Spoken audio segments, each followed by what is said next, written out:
Welcome back, everybody, to That Damn Baseball Show. Every Tuesday, it creeps up on you, and it's back again. Welcome in, everybody. Me, yours truly, Jim, at BALLCAP Sports, with the boys from Blue Jays today, Adam and Nick. Guys, how are you?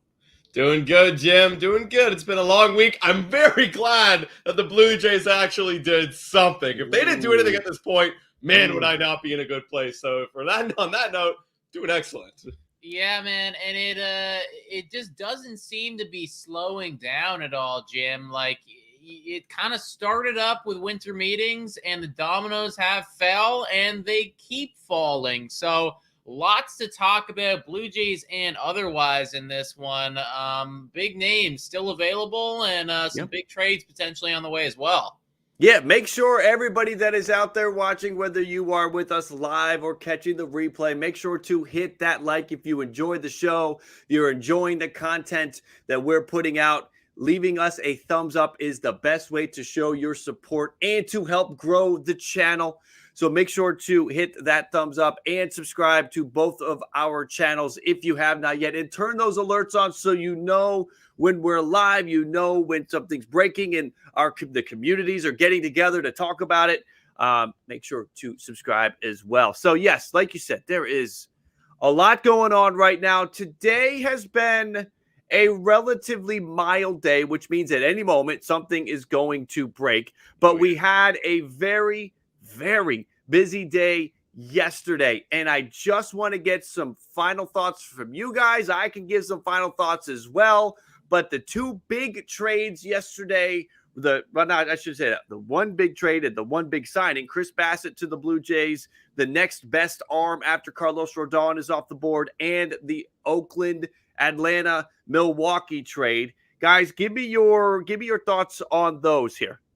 Well, let's start with that Chris Bassitt. I know a lot of our audience already talked about it. We've already talked about it with them. Excellent. Great. We needed a rotation arm. And honestly, Chris Bassitt was up there as one of the favorite arms for the Blue Jays. I mean, I personally believe that Chris Bassitt is a lot more stable, a lot more consistent than a Ross Stripling. And a lot of people are scared of he's a little bit older, like he could be a Kikuchi. A lot of fans are talking about how he could be Kikuchi. I think we're all just a little bit too scarred, a little bit too recency biased on that one. I think he's much more stable and consistent and proven than Kikuchi. Great signing for the Blue Jays. Yeah, no, it was definitely nice to see us go out and do something considering how slow we had been. So I'm like all about the Chris Bassitt signing. I love it. I think it's great for the squad, and I think it's going to translate to wins this coming season.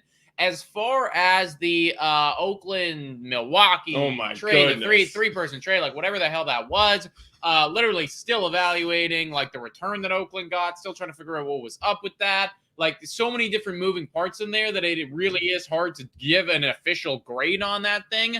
But like, yeah, that one literally sent me for a spin cycle for sure. There is an incomplete grade. I think a lot of people who have evaluated scouts that I've read have really been all over Oakland and giving them a failing grade on this trade. But you got to see how this plays out. They acquired 3 pitchers. Muller's the number 1 prospect in the Braves system. However, the problem is a lot of evaluators have him grading out to be a mid-rotation guy. The other 2 arms that they acquired from Atlanta look like, again, the evaluators see them as probably bullpen pieces. And then Esteury Ruiz, the piece that came from Milwaukee, the key piece, is a burner. 85 steals in the minors last year. It's crazy. And with the pitch clock and the pickoff rules, I mean, he might lead the league in steals next year, but he sort of, again, the evaluators see him as a number 4 outfielder. So the A's are getting crushed because they did not get any star power back. Now, this is an incomplete grade. There's a lot of young players here. There is some player development that has to take place for Oakland to really win this thing long term. But at least on the cover of this here early in the reaction time cycle for the trade, it doesn't look that great for Oakland. But they have to step it up, develop those players, turn them into something, and maybe you can come out winners on the other side. I do like the Ross Stripling signing as well. I Again, love it. I love it. He's at worst a number 3 in any rotation. He's at worst a number 3. And however you want to figure it out, now the Blue Jays have 2 number 1s at the top, and then they have 2 other guys that fit into that qualification. They are at worst a 3, and you figure out you have a competition for the last spot of the rotation. So I think the Blue Jays are in good shape, and there is potentially more to be done that we will talk about in a few minutes on the trade front. But we're going to get to some of the bigger news before we dig into that. Yeah. And the first big one. Let me spin this one off to you guys and get your initial thoughts first. Carlos Rodon. The Giants signed Ross Stripling. So and after signing Sean Manaea, it looks like the Giants might be done on Rodon. Got to think that the Yankees are the favorites at this point. And give me your take on that. That's the latest. Give me your feelings on it. I think they absolutely are. I mean, there's even a tweet by I think it's Brendan Cootie. He came out and said yesterday, or no, this was actually earlier today, saying that Carlos Rodon's he actually prefers the Yankees. That's his preferred destination. Yes. So not only are the Yankees heavy in on him and they're looking for that top arm, but also Carlos Rodon's looking for it. So I feel like it's meant to happen. They just got to decide on a price point. I feel like all the other people fighting or trying to contend for Carlos Rodon, it's just not going to work. Right. I truly think like I would put all my eggs in a basket and bet on the Yankees get Carlos Rodon. It does make sense. I think that that it's just another New York team being New York, and it's why baseball isn't fair if Carlos Rodon goes there. Like it really isn't, right? Because like what has this offseason been? It's been Mets versus Yankees with basically every single elite player going to either one of those squads. But from a Carlos Rodon standpoint, you get to go to the big city in New York. You're going to get paid tons of millions of dollars.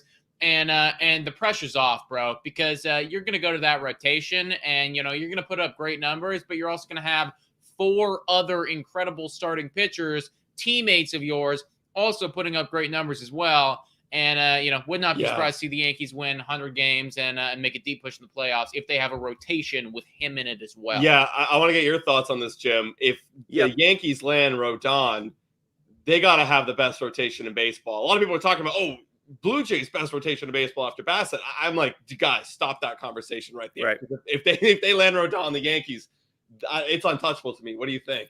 Yeah, they definitely would have one of the top rotations in baseball. I think the Mets would want to raise their hand for that as well. Houston would want to raise their hand. Atlanta would have a hand raised. So they're most definitely in the top 5. You have all of the argument there to say they're top 3. And if you are Carlos Rodon, I understand why that's your preferred location, because think about the other teams that are involved right now. The Minnesota Twins. Yeah. Obviously, you don't feel as good about that. The Orioles they haven't done it yet. They showed some good steps last year, but they haven't done it yet.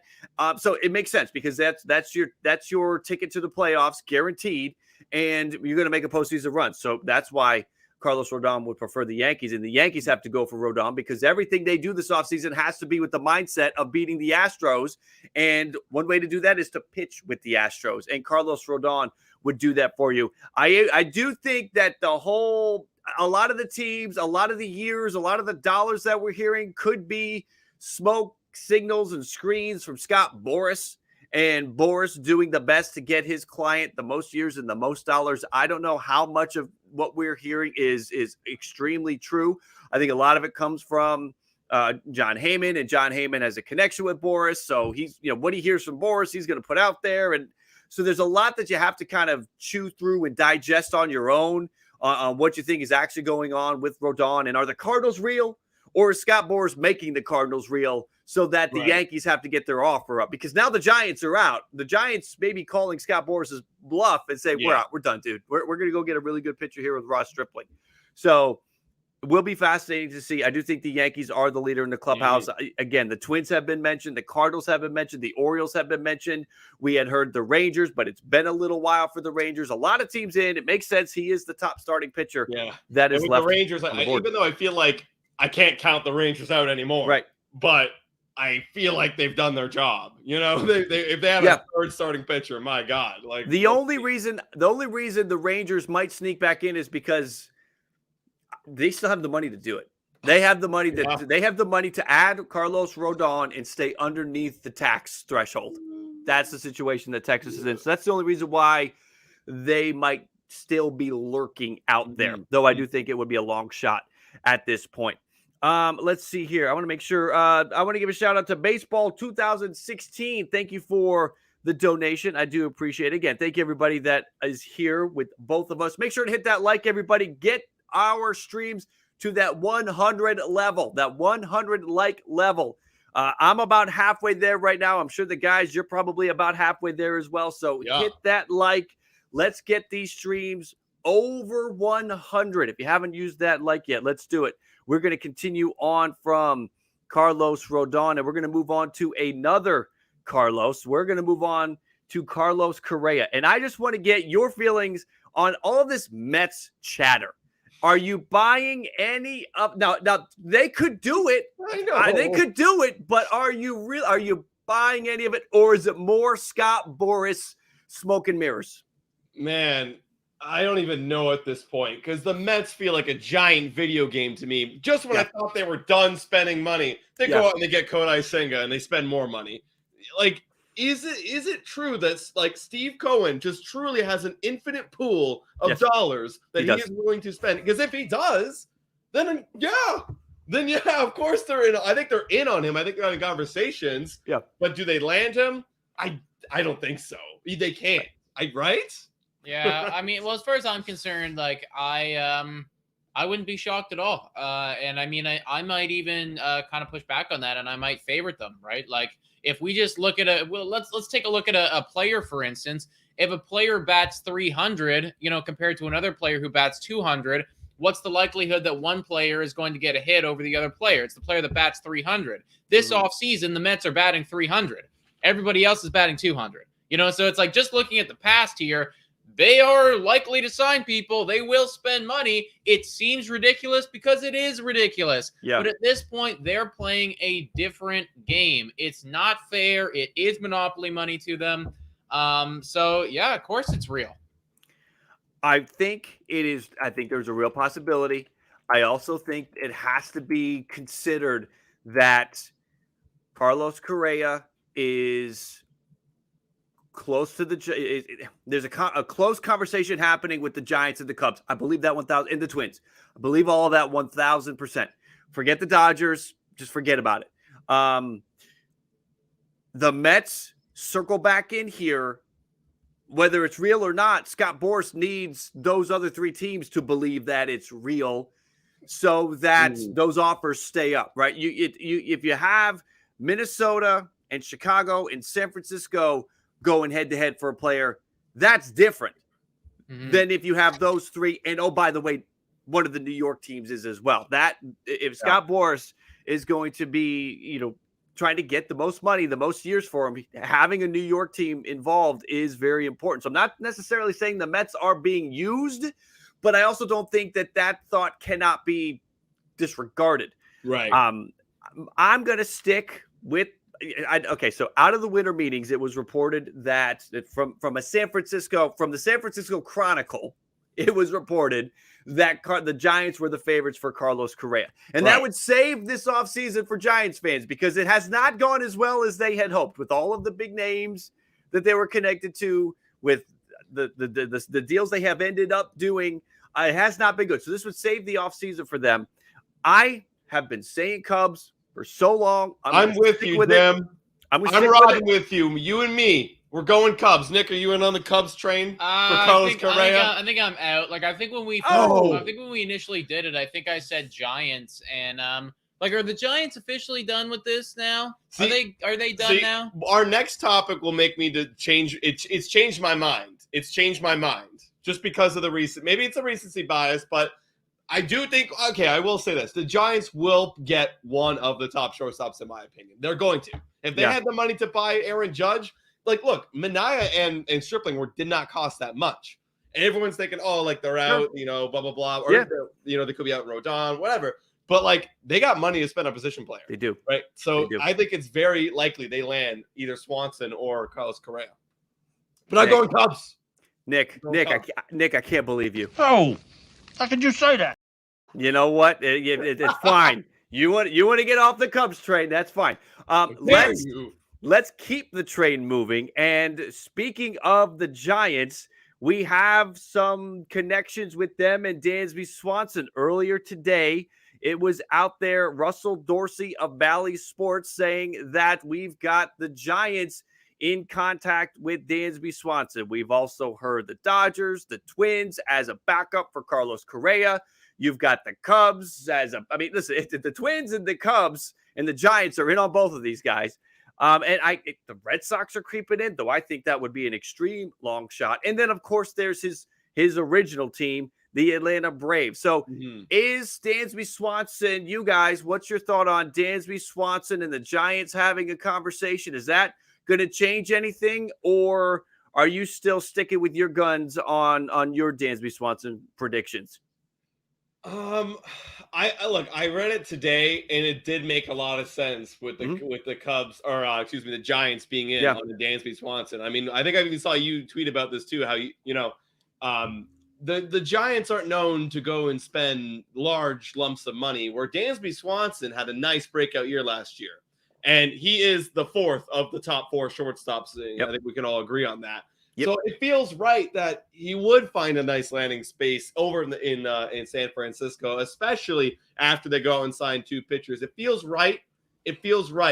Whereas the Cubs, bigger market team, that feels like a better fit for Carlos Correa. So I am leaning more. That's why I'm leaning more towards the reality of the Giants getting Dansby Swanson over Carlos Correa.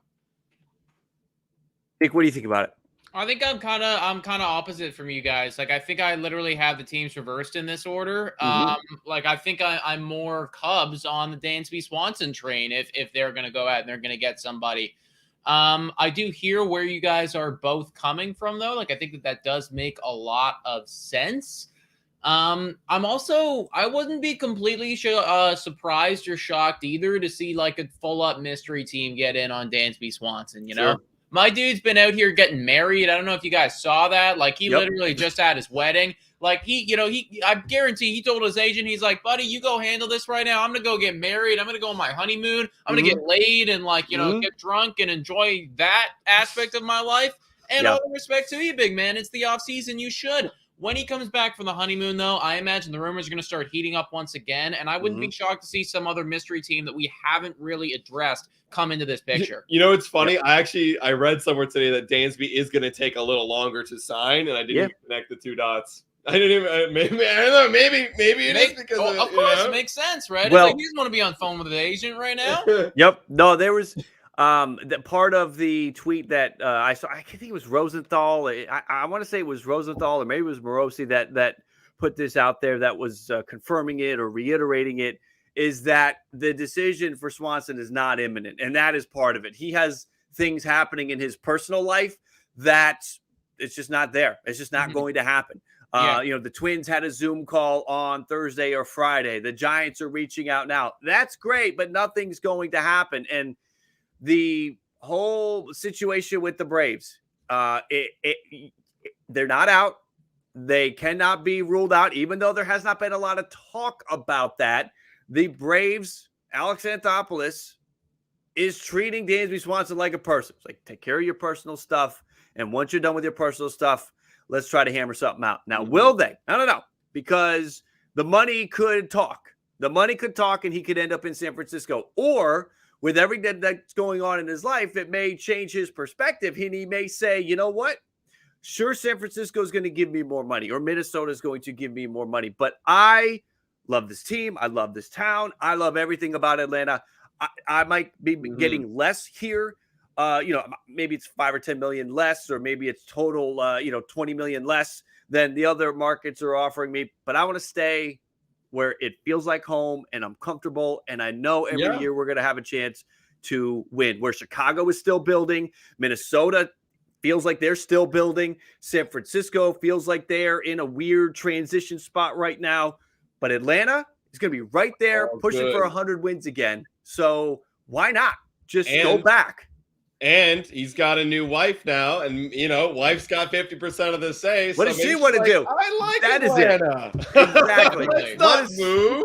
Literally, guys. Like I feel like that personal element always gets missed. But I mean, it is tough to get in the minds of those guys. Yeah. I don't want to derail anything that we have going on right here, folks. I see that we do have a few other things on the docket. So everybody stay tuned. We got some Bryan Reynolds trade rumors, some Blue Jays catchers trades, all of that stuff coming up. But we did just get an actual signing. I don't know if you did just see that, Jim. Let's see it. What you got? So it's a little one. It's a little one here, but we do have people in the chat going off about it. Kansas City, they decide to go make a little bit of a splash here, getting Ryan Yarbrough on I didn't even see how long it is. 1 year contract. 1 year contract. Did they say how much money? Nah, not yet. Not yet. We'll see. 1 year. Interesting. 1 year. Not sure how much money it is, but Ryan Yarbrough to the Royals. Raw reaction, Jim. Ryan Yarbrough to the Royals. I'll be honest. Ryan Yarbrough was a guy that I was not looking at all. No. Well, I kind of felt that Ryan Yarbrough would stay in the American League East because the Red Sox need pitching. The Blue Jays, until yesterday needed another starter. Not that he would have, excited anybody at the six. But you have a Baltimore team that's trying to add pitching.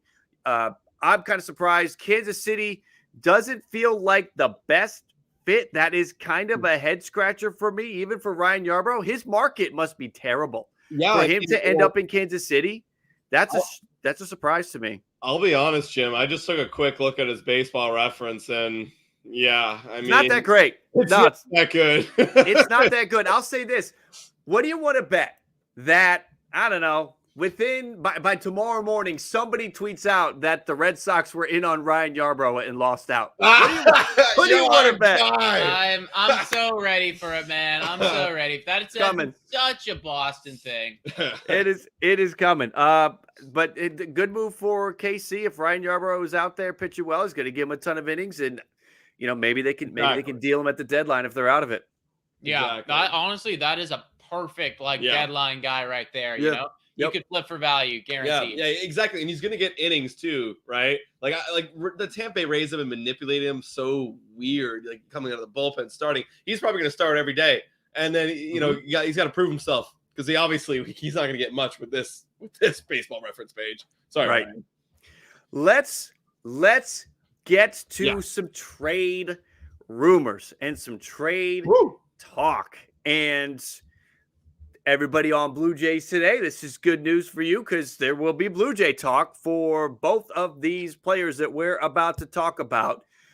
Let's talk about Bryan Reynolds and the situation that seems to be evolving around him. Going to be traded, not going to be traded, but they're listening on offers and all of this. What do you think is going to happen with Bryan Reynolds? I do think we've touched on this, and we're all sort of in the same camp where it's likely that he probably stays put. But at the same time, I don't know. There's teams that could show up. The Dodgers could show up and put together a good offer for Bryan Reynolds. If the Blue Jays could make a 3-team thing work out, maybe they could find a way to get him from Pittsburgh. If they sent their catchers to a team that needed a catcher, and then that team sent a prospect in a higher need position for Pittsburgh. How are you feeling about Bryan Reynolds? Because it seems like there's a lot of stuff out there. I think the last thing I heard was there were 3 or 4 teams that were really serious about it. 3 of them were in the National League. 1 of them were in the American League. Everyone starts putting the pieces together that the American League team's probably the Blue Jays, and the National League's probably the Braves. It's probably the Dodgers, and probably the Giants. So the usual suspects, the Mets. Yeah. What do you feel? How are you guys feeling about this whole Bryan Reynolds situation? Give me it from just a baseball perspective, but I also want to hear from a Blue Jays perspective too. I think that there's definitely 2 different ways to look at this. I think honestly, if he's going to get dealt, the Pittsburgh Pirates are going to need to come back to earth just a little bit. And specifically what I'm referencing is Adam and I literally made a podcast that came out earlier today, kind of breaking down this entire situation from a Blue Jays standpoint. And we specifically referenced an article That said, the Pittsburgh Pirates are looking for a Juan Soto type package in return. And aren't we all, right? Like aren't we all? You know, like that's fun and dandy, and I'm sure that you guys would absolutely love that. But I just don't think that, you know, that for Bryan Reynolds is reasonable or realistic. I think that you can get a lot, but I think when you start putting those type of words together in a sentence, you're gonna drive away a few of the people that might even be interested, because I get scared when I hear that. I'm like, oh, okay, like I don't know if we can do that. Right, because as a Blue Jays perspective, right, on this part of it, is that means selling out, you know, Gabriel Moreno, Ricky Tiedemann, and I heard this literal combination of Ricky Tiedemann, Aurelvis Martinez, and then probably a catcher. Yeah. That's what it would cost at least. And what does that mean for the Blue Jays? You're putting all your chips in the middle. You're shooting all your bullets now on a left hand. A great switch hitter, outfielder, like that would immediately solve the Teoscar Hernandez issue. But now what happens if your pitching gets injured? What happens if your pitching underperforms? Right? Well, now you're kind of tied to the guys you currently have, so it doesn't really make sense to do that much of a haul for the Blue Jays perspective. What do you think, Jim? And I'll be honest, just one more thought right there. I would even argue that it doesn't make a whole lot of sense for any team to do that type of haul. And that's why I think that if he's going to get dealt, Pirates need to come down to earth a little bit. Just a bit. Yeah, they do. And I feel like I'm a broken record on this, that I don't see it happening anytime soon. I you know, we could be surprised by this, but you know, think about how the Blue Jays danced with Cleveland about Jose Ramirez last year, and they were not able to get that done. And now there just seems to be a similar dance going on with Bryan Reynolds. And from a Blue Jays side of things, I don't see them going that far. This front office is willing to make some aggressive moves, but this is just way too on the other side of the line for what we see this front. I mean, if this front office was that aggressive, then they would have signed Justin Verlander. They would have the deals that they have passed on because the price got too high. John Morosi's words. Then I feel like that same philosophy is also going to apply in the trade market for Blue Jays fans hoping for Bryan Reynolds. And I think a lot of teams are going to look at it and just say, well, you know what? No, not right now, because it's just too high. Now, perfect move by Bryan Reynolds to get the conversation going right before the winter meetings. That was perfect timing. But I don't see it happening now. I think at the trade deadline, maybe. I think next offseason, potentially, because what is also looming out there is the Shohei Ohtani effect. The Shohei Ohtani effect is going to tie all of this stuff to get to every player that is either available via a trade or free agency. Somehow Shohei Ohtani is going to get tied back to it, because you may be, if you're the Dodgers, interested in Bryan Reynolds. Well, hold on a minute. Maybe you want to wait and see if you can. You have to spend a ton of money on Ohtani. Wouldn't it be nice to have a ton of prospects that are coming up soon?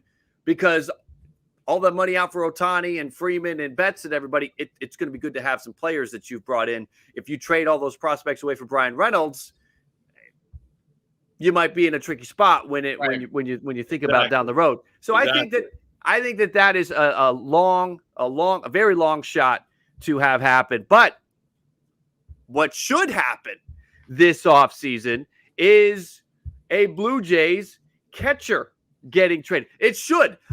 You know what? I'm at the point where I don't even know if that's 100% anymore. Because you've got Cleveland bringing in Mike Zunino.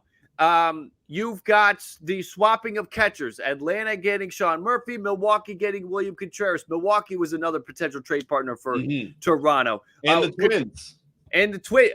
So much has happened that I feel like teams are falling off the board that needed a catcher, that I wonder if Toronto's asking price is too high for these catchers. You guys give me your thoughts. I straight up made an entire video saying almost that and basically talked about how when St. Louis, when they went out and they got their guy, That was a horrible development for the Toronto Blue Jays because having Contreras go over there, that was one of our massive trade partners with St. Louis. Yeah. And the second that they left, you saw this other domino effect go down where all of these other trade partners started going out and finding their guys separately. Even, the Cleveland Guardians, they went out and they got a guy today, right? That was a team that we were really interested in trading with. You had freaking hell. Who else freaking got off the board right now? I'm forgetting their names. Well, Milwaukee's off the board. The Cardinals are off the board. Cleveland is off the board. Those are the teams that come to mind off the top of my head.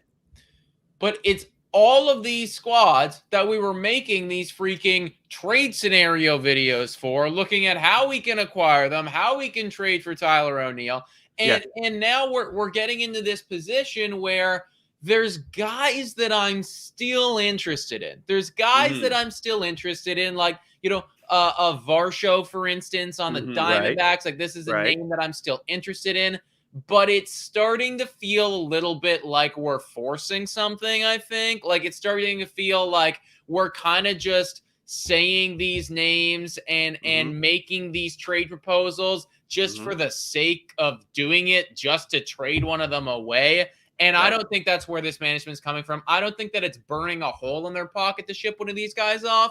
I think that they're going to do it if the deal is right. Yeah, and I agree. I mean, I could see a reality where we go into 2023 with 3 catchers, right? Yes. I mean, again, I don't want to get too into crazy lane here, but there is a reality where Gabriel Moreno, let's say we don't get a single outfielder, where they were going to try him out in the outfield. Right at the end there, they were trying him out. So I could see a reality where instead of you can't put Moreno in AAA. Like, you could. He's ready. But that would just He's be ready. wasting. He'd just be wasting away. Yeah. There is a reality where he could try out some reps out in outfield. I don't want to completely change and derail the subject, but the Blue Jays could find ways, if they don't make the trade happen, to make it work with the 3 guys. And I mean, Jim, you're making some great points about how it's like, well, this Shohei Ohtani stuff, like, this impacts Bryan Reynolds thing and everything like that. Well, let me put it this way, right?